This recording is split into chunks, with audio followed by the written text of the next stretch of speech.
Good day, everybody. I'm here with Dr. Jill Hagenberger to talk about the ISD concepts that we have covered in this module.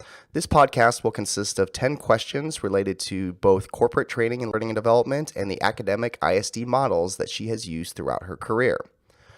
The first question I asked Jill is, what does the term instructional systems design development mean to you? And can you share an example?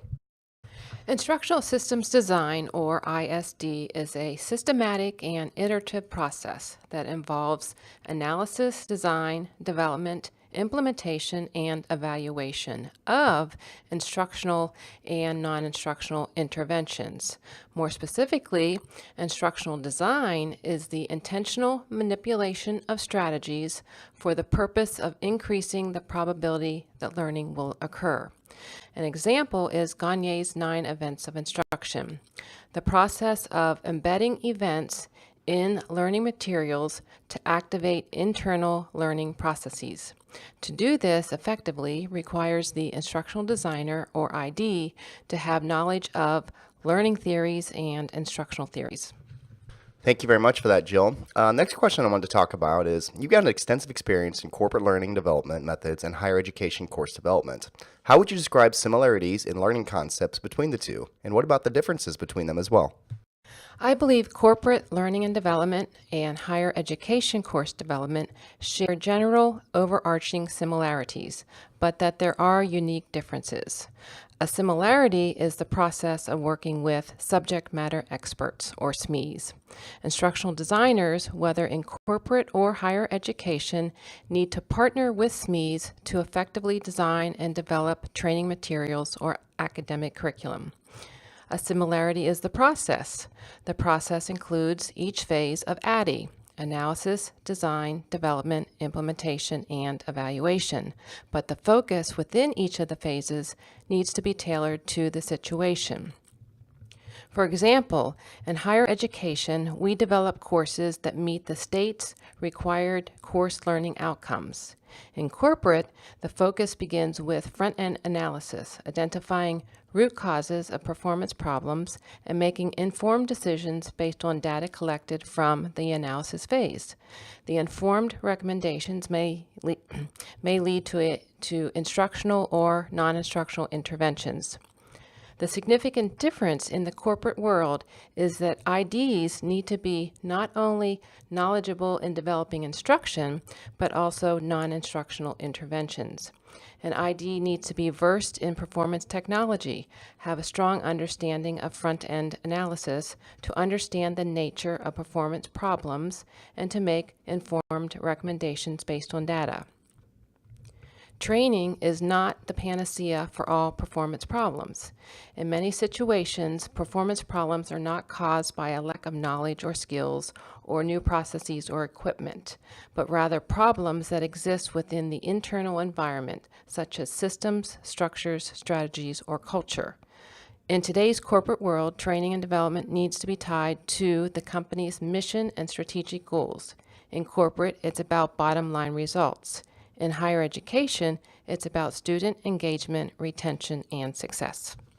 That was quite a loaded question, Jill. Thank you for that. I really appreciate that. It's amazing when you look at the differences between instructional design processes from corporate learning development and academic learning, that the foundation has very many similar concepts, but the outputs and the knowledge of the role of the instructional designer is vastly different. Next question I wanted to ask you is, how has learner behavior impacted ISD processes? The focus of Bloom's 1968 model of mastery learning was the learner. It was based on the educational philosophy that the normal curve should not be the desired outcome of education. The normal curve, in fact, is what is expected without any instructional interventions. Bloom believed the purpose of instruction was to meet learners where they are currently in aptitude and to support them to be successful, to master the subject matter.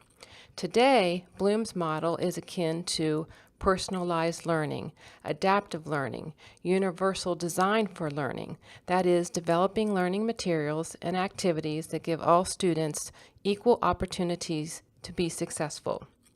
Knowing who the learners are, whether adults, Generation Xers, or millennials, influences ISD decisions.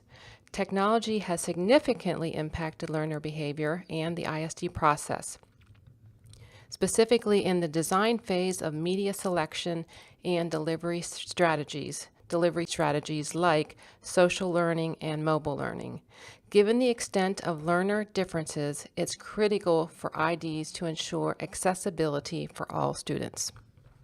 Well stated, Jill, and I couldn't agree more when we talk about the social impact that all of the technology and all of the other events that we are so consumed in with our societal views and how they've impacted learning. So I think that's a great observation. Next question I have for you is what is the most challenging ISD project? What is the most challenging ISD project you have ever worked on?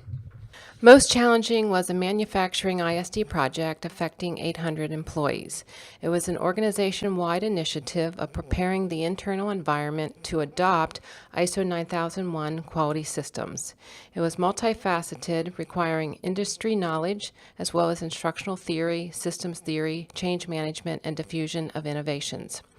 I had the responsibility to spearhead the design, development, and implementation of a systematic training and certification process for 9 manufacturing job classifications. At the time, there was no formal training or certification in place. The system had to be standardized and codified for the purpose of demonstrating to ISO officials that the company's processes were under control. The project required me to collaborate with SMEs, members of the American Flint Glass Workers Union, to create a system that included a job analysis, task analysis, and safety analysis, behavioral-based objectives, structured on-the-job training, simulations, work instructions, and competency-based performance assessments with evaluation rubrics. It was a process that spanned 1 year's time. It involved on-the-job observation, focus groups, and think aloud strategies to elicit SME's tacit knowledge in order to create the training and certification system. The greatest challenge, other than sheer scope, was gaining buy-in from the SMEs and gaining their trust to share their knowledge. It's funny you talk about the greatest challenge of that project, and it's really when it comes down to is that you're looking for essentially buy-in, you're looking for cooperation, you're looking for people that simply just believe in what you do, and that's something we actually all encounter pretty much in every phase that we do in this business. I know I've encountered that in my career pretty steadily, so it's definitely a common challenge. Next question, Jill. Which ISD model do you find most practical for corporate training? And in the same boat, which model do you find most practical for academia? Actually, I go back to 1977. The Briggs model is the one that I use for corporate settings. It involves analysis, design, development, field trial, installation, and diffusion. Diffusion is the gem of this model. Change is a constant in the corporate world. Diffusion is the foundation of the change process. We can develop the most brilliant initiatives, but if people are not involved in the process, then adoption and implementation are compromised. Diffusion is a process that instructional designers need to know how to orchestrate. I use the Dick and Carey model for both corporate training and academia. It is a practitioner-based and systems-oriented. The model reflects the fundamental ID process used across fields in education, business, government, and military.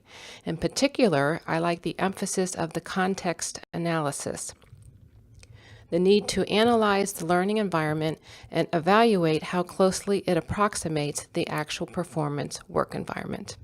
It's funny when I hear you talk about Dick and Carey. For those of you that read the intro for this podcast, noted that I preluded to where Jill's education comes from at Penn State, and the, of course, home for Dick and Carey, and where a lot of their research is based from. Next question I have for Jill is, what is the best advice anyone has ever given you when it comes to developing learning? It's very simple. It is very simple. The advice is to ask questions, to ask why, to ask what is the purpose, and to gather data before making recommendations. I mean, I can't emphasize what Jill had said enough there. Always ask questions, folks. Make sure that you understand why you're doing something. If you don't, then how are you going to be able to design learning for it if you simply don't understand it? And don't think that you're going to look inferior not knowing how something is done, because in many cases, the training you're designing may actually have a broken process, and they think that maybe that the resolution is training, where the actual resolve essentially is redefining and redoing the process. So I can't specify that enough. Jill, have ISD models become customized to fit specific industries? To a degree, yes. ISD is practiced in a variety of settings: higher education, business, military, and various models have been created to reflect the nuances of those settings. Instructional designers need to understand the underlying assumptions of a model in order to select the most appropriate one for the setting. Some models have a classroom and curriculum orientation, such as Gerlich and Eli model. Some are product-oriented, like Leshin, Pollock, and Rigalus model, and others are systems-oriented, such as the Dick and Carey model. Today, the Agile e-learning development model, combined with SAM, successive approximation model, is commonly used in industry. Yeah, the agile, I will say this, for those of you that are looking in the different jobs across different industries, the agile model is something that is highly recognized. Another one that you're going to see recognized too within the healthcare industry is the EPIC model. So you'll see quite a bit of that too if you come across those in job descriptions. So be sure you think about those. Next question, Jill, is based on your experience in developing higher education courses, is curriculum designed with the characteristics you described in your description of corporate ISD practices? There are similarities and differences. The ISD process includes each phase of ADDIE, but the focus within each of these phases needs to be tailored to the situation. Data derived from a front-end analysis in the corporate world is going to be very different than a goal analysis in higher education. Yeah, I think you're exactly right on there. And what's also, I think people should also make note of is that people assume goals for objectives. And folks, those are not at all what it is. Remember, a goal leads into an objective. So essentially from the pyramid that you'll see in the next module in this course is when we get into the objective based, take note of the sequence that we suggest for actually creating variable and measurable objectives in terms of what you need to start with, and make sure that goal is very specific as possible. The more general it is, the more objectives you have, the more tasks you have, the harder it is to create, the harder it is to manage. Two more questions for you, Jill. For future instructional designers, what are the top 2 skills that they need to set themselves apart from other industry instructional designers? I would say first is instructional technology. That is the knowledge, skills, and abilities to transform a design into a custom multimedia ADA compliant product. And 2, a solid foundation of instructional systems design, not just instructional technology, but a solid knowledge base of ISD, the origin of the field, and the theories. I think that your response leads into this last question really well, Jill. And the final question in this podcast that we'll conclude with, aside from the name, is there a difference between an instructional designer and an instructional developer? I would say in the abstract, yes. An instructional designer focuses on analysis. What is the need? What are the goals? Who are the learners? What are the tasks or content to meet the goals? And how does the learning context differ from the real-world environment? And with that data, the designer determines the learning objectives, the assessment methods, and the strategies, including instructional strategies, media strategies, and delivery, to achieve the goal. The designer is the architect. The instructional developer transforms the blueprint into a sound instructional multimedia product. The developer is the production specialist. In the real world, the instructional designer and developer performs all aspects of the ISD process. Jill, I really want to thank you for taking the time to talk to us today. Everyone that's a part of the edX platform here and the Instructional Design Certificate, thank you again very much for sharing your knowledge, your experience with us. I hope that everyone has found this podcast to be very beneficial. For those of you looking for a detailed response on the questions and the answers that Jill provided, feel free to download the transcript. And good luck the rest of the way in the course, everyone. Thanks for joining us.